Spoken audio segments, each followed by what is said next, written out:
क्या है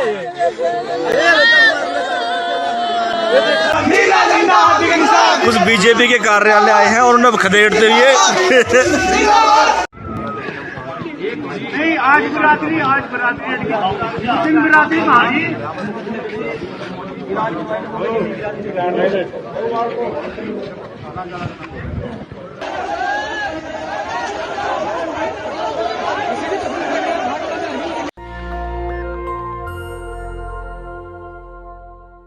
ये 3 वीडियो देखा आपने। ये यूपी का वीडियो है। पहला जो वीडियो है जो आप देख रहे हैं वो वीडियो है किस तरह से यूपी के लखीमपुर में फिर से एक दलित युवक की पीट पीट कर हत्या कर दी गई है। दूसरा जो वीडियो है वो देखिए बीजेपी विधायक का किस तरह से विरोध हो रहा है। तीसरा वीडियो में भी बीजेपी विधायक का विरोध हो रहा है। चौथा वीडियो में भी पश्चिमी उत्तर प्रदेश में जो गन्ना मंत्री है राणा, सुरेश सिंह राणा, उसको किस तरह से बेइज्जत किया गया है। अंतिम वीडियो पश्चिम बंगाल का है जहां बीजेपी सांसद को लोगों ने घेर लिया। लेकिन संबित पात्रा इसको लेकर कह रहे हैं कि बीजेपी किस तरह के कानून एंड ऑर्डर है पश्चिम बंगाल में। ये वही लोग हैं जिन्होंने मॉब लिंचिंग की वाले को माला पहनाया था, एक इंस्पेक्टर के हत्यारे को पार्टी से टिकट दिया था, और अब जब इनके नेता पर हमला हो रहा है तो इनको दर्द हो रहा है। साहब, शुरुआत आपने ही की है। मैं फिर कह रहा हूं, SC ST OBC माइनॉरिटी के लोगों से इस तरह से सावधान रहना चाहिए। नमस्कार, मैं शंभू कुमार सिंह और आप देख रहे हैं नेशनल दस्तक। यूपी के आगरा में एक बच्चे को, शेड्यूल कास्ट के बच्चे को इसलिए गोली मार दी जाती है कि उसने नमस्ते नहीं किया, क्योंकि वहां योगी जी का रामराज है। और आपको नहीं पता है यूपी में चुनाव होने वाले हैं और योगी जी को हराने के लिए कौन कौन पार्टी लगा हुआ है, सो देखिए। रावण जो है वो पीस पार्टी के साथ गठबंधन करके योगी जी को हरा रहे हैं। मायावती जी बिना गठबंधन के योगी जी को हराने में लगी हैं। अखिलेश यादव कुछ RLD के साथ, ओम प्रकाश राजभर के साथ और कुछ बीजेपी के नेताओं के साथ गठबंधन करके हराने में लगे हुए हैं। कांग्रेस अकेले बीजेपी को हराने में लगी हुई है। तो सोचिए, सारे के सारे दल बीजेपी को हराने में लगे हुए हैं और जनता अकेले बीजेपी के नेताओं से निपट रही है। ये वीडियो देखिए जो दूसरे विंडो में तस्वीरें चल रही है। ये वीडियो है एक बीजेपी के विधायक का जिसको सूर्य प्रताप सिंह ने शेयर किया है, और सोचिए इसके मायने क्या वो बताऊंगा। ये वीडियो है नोएडा का। आप पहले सुन लीजिए वीडियो। नहीं, आज बरादरी मुस्लिम बरादरी भाई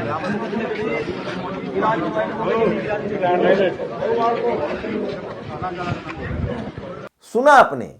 तो बीजेपी के नेताओं का किस तरह से जनता विरोध कर रही है, लेकिन इस जनता को समझ में नहीं आ रहा है कि आखिर यूपी में योगी को हरा कौन रहा है। अखिलेश पीस पार्टी, माफ कीजिएगा, रावण पीस पार्टी के साथ गठबंधन करके हराएंगे। मायावती को वोट दे तो वो हरा देंगे, अखिलेश को वोट दे तो वो हरा देंगे, या कांग्रेस को वोट दे तो वो हरा देंगे। लेकिन जनता जरूर अपना काम कर रही है। अब ये देखिए, सोशल मीडिया पर करोड़ों खर्च हो रहा है। बीजेपी के पास लाखों IT सेल है।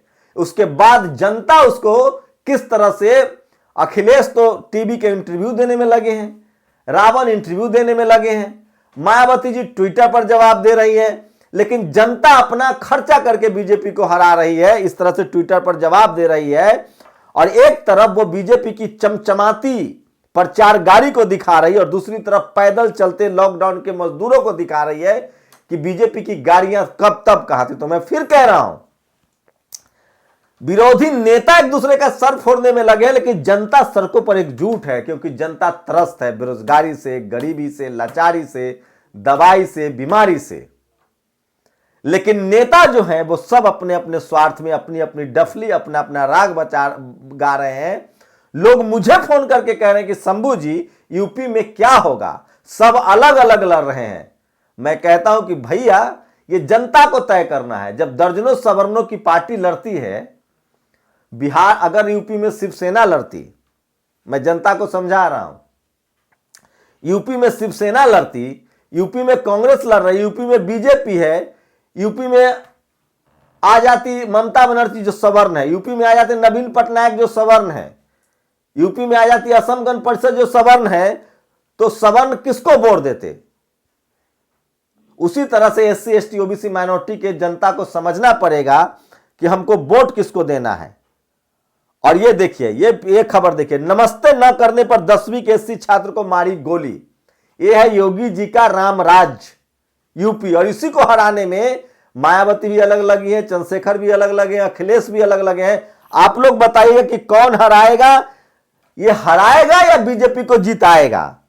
अब आगे देखिए, आगे हाथरस की दलित बेटी नहीं थी, उन्नाव की बेटी नहीं थी, बाराबंकी की बेटी नहीं थी, बलरामपुर की बेटी नहीं थी, आजमगढ़ की बेटी नहीं थी, शाहजहांपुर की बहन बेटी नहीं थी। आदित्यनाथ जी आपका गुरु स्वामी चिन्मयानंद उस बेटी से नंग धरंग होकर मसाज करा रहा था। तो योगी आदित्यनाथ पर यह हमला हो रहा है। अब ये स्क्रीनशॉट देखिए, किस तरह से लखीमपुर में एक दलित समाज के युवक की मार के हत्या कर दी गई। पुलिस कस्टडी में एक बार फिर से हत्या हुई है। लेकिन आपके नेता इनके घर नहीं जाएंगे, कोई धरना प्रदर्शन नहीं करेंगे, वो सिर्फ बीजेपी को हराएंगे गठजोड़ करके। उसके आगे देखिए, सोशल मीडिया पर सबसे ज्यादा वायरल फोटो है, ये है अपर्णा बिष्ट, मुलायम सिंह की पुतोहू। अमित शाह से मिलने गई थी, एक सोफा खाली है लेकिन मैडम को कुर्सी पर बैठा दिया। बीजेपी में इस तरह से लोग एक दूसरे के लिए सेक्रीफाइस करते हैं। अब ये वीडियो देखिए, ये है यूपी टेट का, पहले वीडियो सुन लीजिए। नहीं प्रयास है, त्रुटि का सिद्धांत है थानदायिक का। अगर आप ये पेपर मुझे लिख के दें कि आप पेपर नहीं मुझे देने देंगे, सॉफ्ट कॉपी मेरे मोबाइल में है, हार्ड कॉपी में 2.5 घंटे के अंदर सेकंड जूनियर जो पेपर होता है मैं ला के दूंगा। आप लोग जितना आप सिस्टम के एक हिस्सा है, आप लोग ऐसा करेंगे तो कैसे काम चलेगा? एक छोटी सी बात के लिए आप पेपर नहीं बच्चे को देने देंगे। वो एक दूसरा बच्चा था उसको भी पेपर नहीं देने। ये साल बाद पढ़ाई की है, जो है बीएड की पढ़ाई की, उसके बाद पेपर नहीं देने देंगे। प्रशासन नहीं जाने नियम है, मैं साफ कॉपी ला के दे रहा हूँ। मुझसे भूल हो गई, पहली ला के दूंगा, परीक्षा दो मैं ला के दूंगा। आज फिर से यूपी टेट परीक्षा रद्द हुई थी, आज से फिर परीक्षा थी। हजारों परीक्षार्थियों को किसी न किसी वजह से परीक्षा नहीं देने दिया गया। यह है यूपी टेट की हालत। और योगी जी के मंत्रियों की मौत देखिए, यह है यूपी के राज्य मंत्री और कल्याण सिंह के पोते संदीप सिंह। 5 साल में इनकी संपत्ति 1600 गुना बढ़ा ली है और इनका उम्र भी 4 साल कम हो गया है।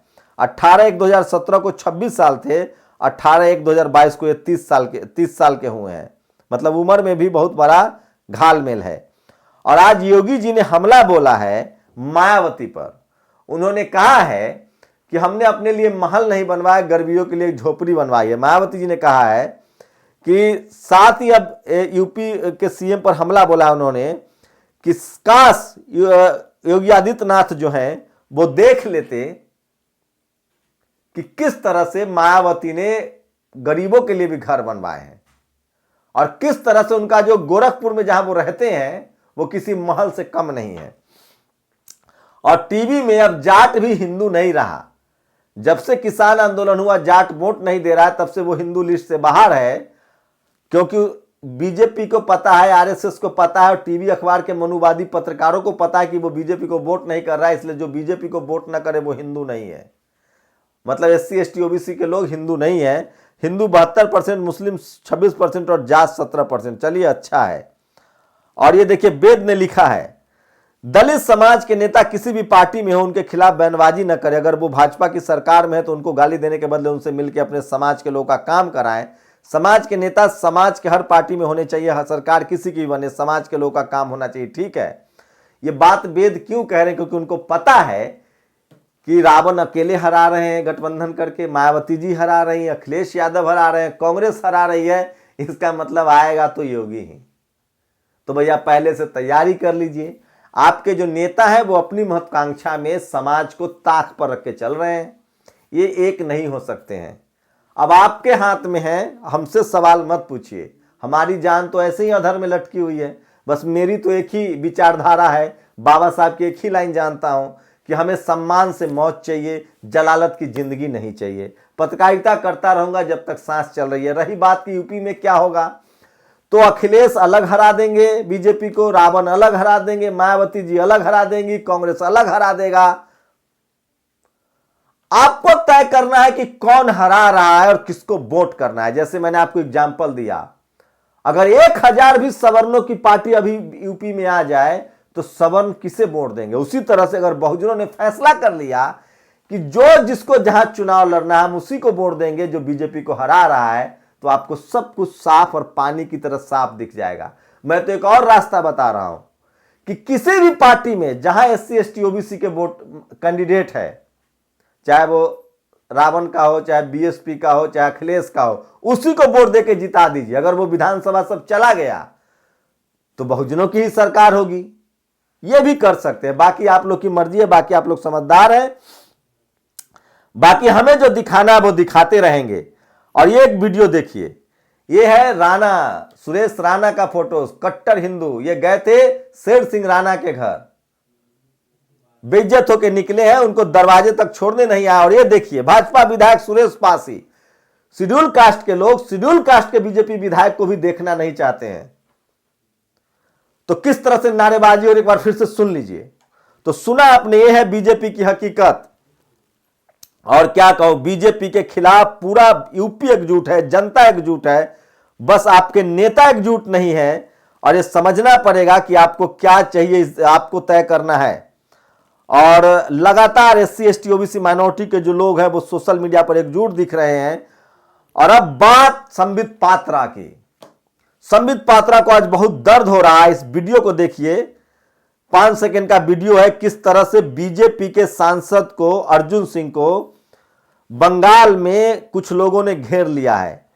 तो संबित पात्रा को बहुत दर्द हो रहा है। ये कह रहे हैं कि ये ठीक नहीं है, लॉ एंड ऑर्डर का मामला है। संबित पात्रा, जब पुलिस थाने में लोग मारे जा रहे हैं, जब SC ST OBC माइनॉरिटी के लोग की लिंचिंग होती है, तब तुम कहां जाते हो? जो जहर बोया है वही जहर तो काटोगे। लेकिन मैं फिर कह रहा हूं, अगर कोई SC ST OBC माइनॉरिटी का मुख्यमंत्री होता बंगाल में तो इस तरह की चीजें नहीं होती। वहां ममता बनर्जी भी ब्राह्मण हैं और वो बीजेपी के नेताओं से लड़ रही हैं। मैं फिर कह रहा हूं, SC ST OBC माइनॉरिटी के लोग बुद्ध को मानने वाले हैं। हम लोग हिंसा में नहीं, अहिंसा में भरोसा रखते हैं। हम लोग अंबेडकर को मानने वाले हैं, संविधान में भरोसा रखते हैं। ये आपस में एक दूसरे को राजनीति के लिए, हिंदू नहीं है, ये दूसरे के ये खून के प्यासे हैं सत्ता के लिए। तो सोचिए, एक ब्राह्मण मुख्यमंत्री, एक ब्राह्मण समाज की बीजेपी RSS के विधायक सांसद पर क्यों हमला करवा रही है। तो आप सोचिए कि एक ब्राह्मण नेता, ब्राह्मण पार्टियां SC ST OBC माइनॉरिटी को क्या समझती होगी, ये आपको समझना है। इसलिए मैं कहता हूं कि SC ST OBC के लोगों को सचेत रहना चाहिए। और ये कुछ बड़ी खबरें थी जो मैं आपको बता रहा था, और इसलिए मैं कह रहा हूं कि सोशल मीडिया ही बहुजन मीडिया है।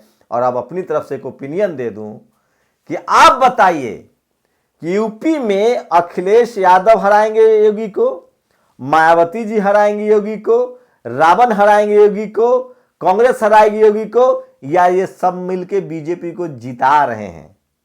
तो ऐसे में जनता को क्या करना चाहिए? जनता का वही मंत्र है। अगर सारे सवर्ण नेता, अगर BSP का कोई सवर्ण कैंडिडेट होगा तो सवर्ण उसको वोट देगा। सपा का कोई सवर्ण कैंडिडेट होगा तो क्या सवर्ण उसको वोट देगा? रावण कोई सवर्ण कैंडिडेट देता तो सवर्ण वोट देता। चोरो, सवर्णों की पार्टी कांग्रेस किसी सवर्ण को टिकट देगी तो सवर्ण उसे वोट देगा। आपको वोट देने के मामले में भी सवर्णों की तरह होशियार होना होगा। और अगर SC ST OBC माइनॉरिटी के लोगों ने होशियारी दिखा दी तो सत्ता आप ही के हाथ में आएगी।